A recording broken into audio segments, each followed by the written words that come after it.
Hi hello నమస్తే welcome to ICOMM media. మా videos కనుక మీకు నచ్చినట్లయితే దయచేసి మా ఛానల్ సబ్స్క్రైబ్ చేసుకోండి.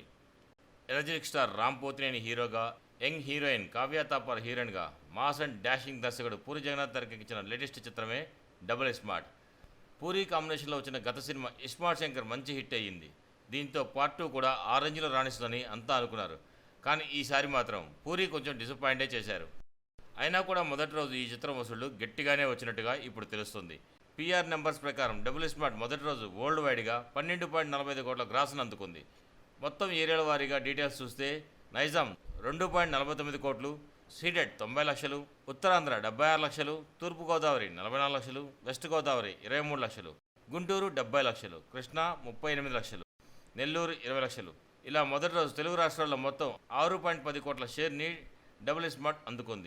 కొన్ని ప్రాంతాల్లో హైర్స్కి గాను 35 లక్షలు, కర్ణాటక, రెస్ట్ ఆఫ్ ఇండియా 65 లక్షలు ఈ చిత్రం అందుకోగా ఓవర్సీస్ మార్కెట్ నుంచి 50 లక్షలు వసూలు చేసింది. ఇలా వరల్డ్ వైడ్గా మొదటి రోజు మొత్తం 7.30 కోట్ల షేర్ని, అలాగే 12.45 కోట్ల గ్రాస్ని అందుకుని అదరగొట్టిందనే చెప్పొచ్చు. మరిన్ని టాలీవుడ్ అప్డేట్స్ కోసం మా ఛానల్ సబ్స్క్రైబ్ చేసుకోండి. మా వీడియోస్ కనుక నచ్చినట్టయితే లైక్ చేయండి, షేర్ చేయండి. మీ అభిప్రాయాలు కూడా మా కామెంట్ రూపంలో తెలియజేయండి. మరో వీడియోలో మళ్ళీ కలుస్తాను. అంతవరకు ఉంటాను. Bye bye. జై హింద్.